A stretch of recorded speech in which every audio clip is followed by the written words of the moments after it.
Parts are in. Let's get back to our 460 build.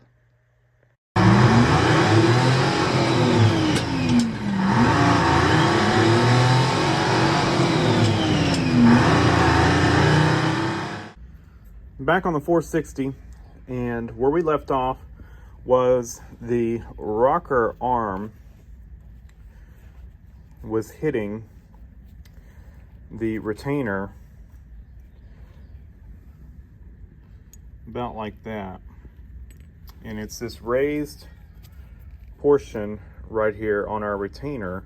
It's the issue. If you look at a stock retainer, I went ahead and this is my the heads that came off the block. These are not dove heads, and I just tore it down to get some just to do some checking, and because I wanted to see if I could run these retainers, and I can't, and they're too small a diameter for these springs. Look, see, too small. If you compare it to the stock springs over here, let's see, it pretty much covers completely those. So the new springs, but the inner diameter is the same. If you look, if you compare these springs, they're just thicker. See, inner diameter the same, outside diameter larger on the aftermarket. Our issue is these retainers. So how do we get these to work? Well, those heads came from a machine shop, and when they set them up to get the spring height correctly, they set them up with 60 thousandths spring shims. So these are sitting on those other heads. They're sitting just like that, and our springs are sitting on top of them. And that's to get the spring height correct on them. Every single one of those over there, every single cylinder, every single valve has a 60 thousandth shim under the spring.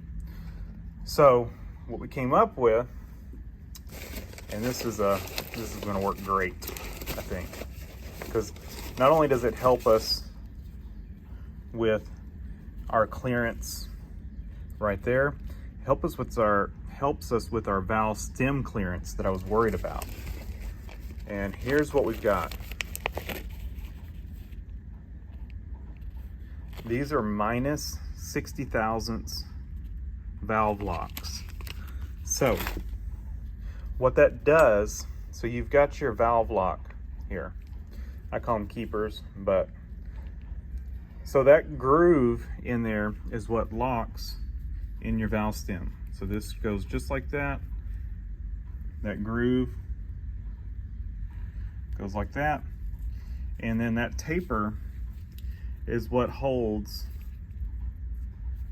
the, this is tapered in your retainer. And so that locks in as the spring is pushing up, that taper seats in, and it pushes, it pushes it against the valve. It just locks it all together, and that groove, keeps it from sliding up. Let me open this package and I'll show you what these are. So there's what we've got. And if you look, see the difference there? Our taper, the sides of the keeper itself and everything is the same. The taper is the same. But what's different is that groove, or the protrusion. I'm gonna call it a groove, but it's the protrusion that rides in the groove of the valve stem. Rides in that groove. That is shifted up 60 thousandths in the keeper. But the taper is the same. So basically what you're doing is you're shifting the keeper and the retainer down 60 thousandths because that groove is 60 thousandths up. Does that make sense? So I can show you on if we install a stock one.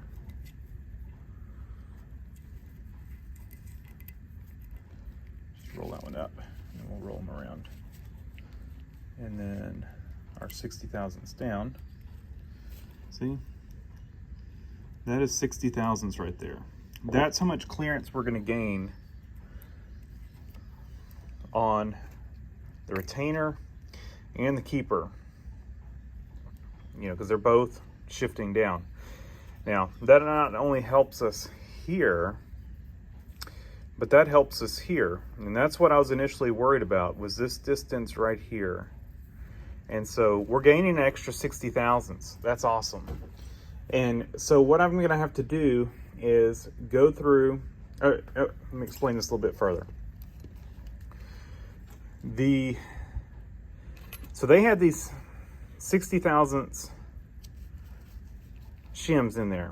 And what they're doing is they're shimming the valve spring up. We're going to remove these and we're shimming the valve spring down the same distance. So we're keeping our same installed spring height. We're just changing where it's getting shimmed. Now, the only downside to this is that once we've done this way, you're retaining the same retainer to pull this. Here we do it on this one. Your same retainer to valve guide clearance. You have not changed that by running this shim, because you shift the bottom of the spring up. Now you've changed the coil bind minus 60 thousandths, but the retainer to valve guide clearance has not changed. Now, by eliminating this and shifting the retainer down 60 thousandths, we've taken 60 thousandths out of the retainer to valve guide clearance. So we've got 60 thousandths less clearance. Now, those valve guides have been ground or replaced or something. They are not stock height. They're lower height than stock. So we should be good, but I will measure that and check to make sure we've got plenty of clearance with our, cam lift that we're running. So I'll check all that, but I'm gonna go set up time lapse. I'm gonna have to basically put air in each cylinder, compress the valve, and we put air in the cylinder so the valve doesn't drop. And so I gotta do that on each one, and that's partly why I've got springs and retainers off of here, because I couldn't leave this engine with our one we're assembling without valves. I needed to get these springs out, and so I've got stock springs and retainers on that engine, on the ones I pulled the springs out of, so that I could leave it together. And so I'm gonna tear down all of them, and basically we're gonna pull this shim out, and then when we go back together, we'll put these minus 60 thousandths keepers in, and we'll gain our 60 thousandths retainer clearance. I think that's a great solution and should work well.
hopefully the ultrasonic cleaner over there is not messing with the audio too much. I know if I try to video over by the ultrasonic cleaner, it completely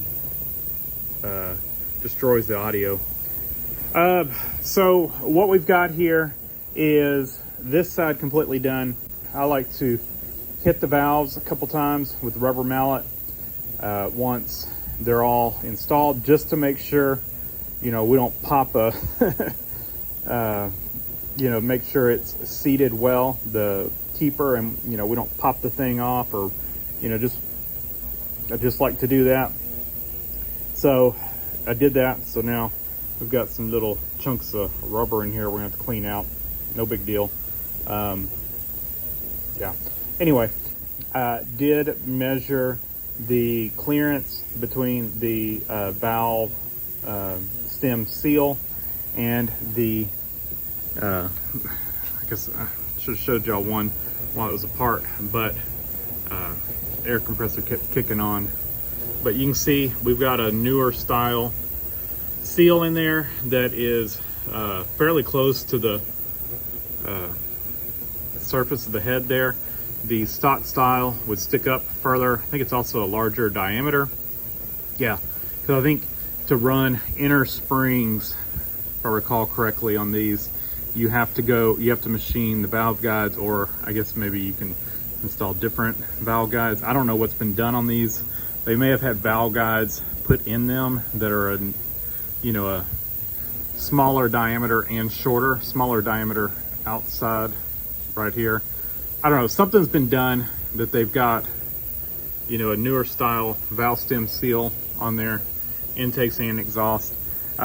Measured the clearance for intake and exhaust, and I don't remember which was which. I wrote it down. I think it was 775 intake, and that's 0.775, and 0.735 exhaust. Yeah, I did these two. Intake was 775, exhaust is 735. We're running 536 and 511 lift. I don't remember which was intake, which exhaust, but we've got plenty of clearance on here. We've got, you know, 200 thousandths clearance, so plenty clearance. And, you know, we could have run a higher lift cam on here, but I want a good driver on this thing. You know, I don't want to run a stall converter, and, you know, we don't want to run too much with stock rockers and everything, so we should be safe there. So that's what we've got. I think, to be honest, that much lift you could run, you know, unmodified Dove heads. I think you're in the 540 is about the max lift. So we would have been pretty much at the max for stock, completely stock Dove heads. Now, you know, if we would have been running the stock Dove heads and, you know, done these 60 thousandths down retainers, we probably would have had clearance issues at the valve guide. But since these have been changed, we've got plenty of clearance, and we've got plenty of rocker arm clearance. So one of the benefits of having, you know, a whole side done is you can see all the clearance at different lifts, and we'll see it even more, you know, once we get the other side done.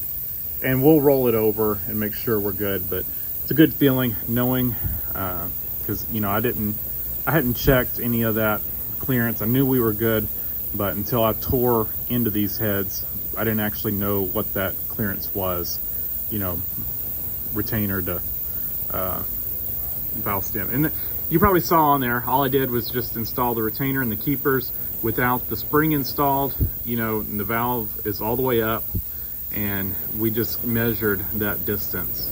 So, you know, if you look at your cam specs, it should give you the lift value with stock rocker arm geometry. That's what we're going with here. We've got stock rocker arm ratio, and so we know what that lift is. We know how much clearance is there, you know, from zero lift to full lift. We know what that is, what that value is, and so we can measure that distance in there to make sure the valve can go down that much. That's what we're doing. So if you've got a 511 valve lift, then the valve is going down 511 thousandths.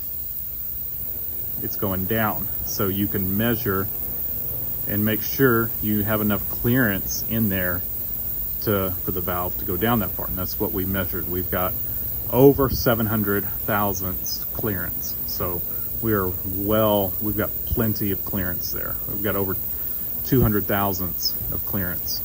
So we're in good shape.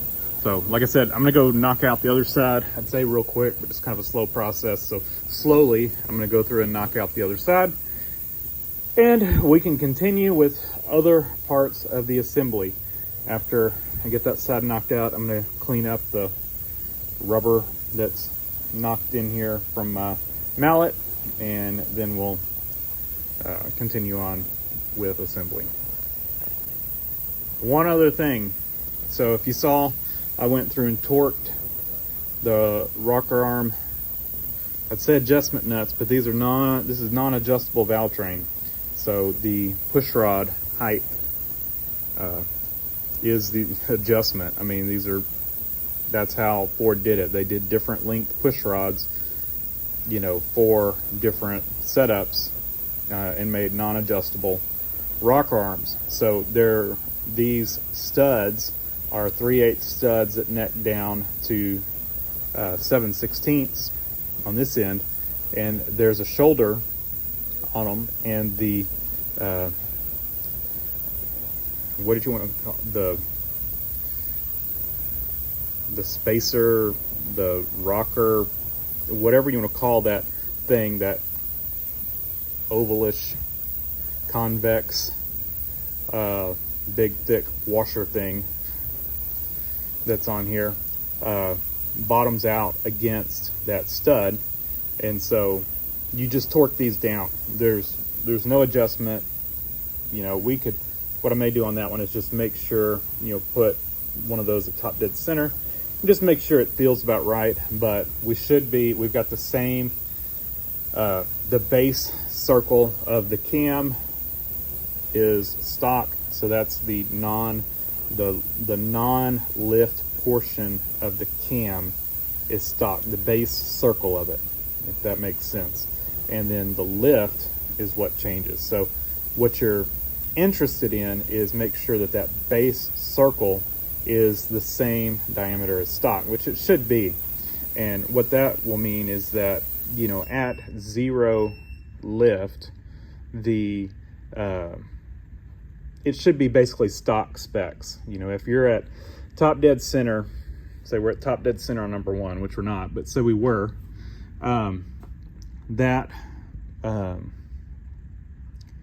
that should be basically stock specs. Base circle is stock. Even though we're running a higher lift cam, we're not at lift on the camshaft. We're at the base circle. And so it should be stock. So we're running stock push rods, our stock rockers. We've not, the rocker pedestal has not been machined on these. So all of that is stock. Our valve tip length is the same. So the height of the valve tip, the tip of the valve, is stock. Even though we're running, we've got changes here, the valve tip height is stock. So that's how we can run stock Valvetrain here. And non-adjustable rockers, is it ideal? No, but everything should be in stock spec, if that makes sense. So we will check over there. I'll put one at top dead center, and I will just see how many turns past zero lash we end up going to get our stock, to get it torqued down. Basically how many turns it takes after zero lash, and we should be, within spec of what you would say for an adjustable rocker setup. I'd have to look it up. I don't know if it's a quarter turn, half turn, 1 turn, whatever. I'll look that up, see what they say on this, but we should be roughly within that spec, you know, with this stock Valvetrain setup, you know, just torquing these down. You can't run these adjustable. That's not how they are set up to be run. They are just torque them down and that's it.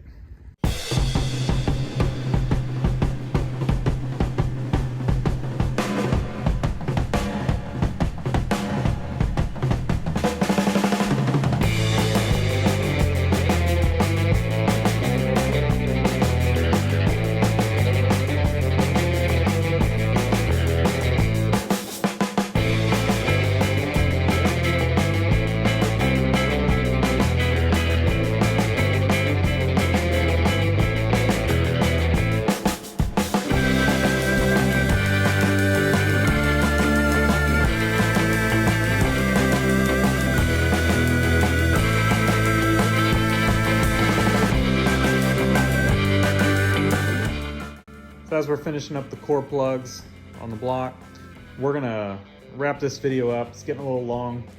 Didn't get a whole lot done here, but lots of technical information. So I don't know, it's either boring or it's interesting to you. So hopefully you found it interesting. In the next one, you know, we'll get the timing cover on and oil pan and all that stuff up. We're getting to be close to the end of getting this thing assembled. Got the intake manifold, which I'll probably do some gasket matching on it. So you'll probably see that next before we do any more assembly. So that's what's coming up.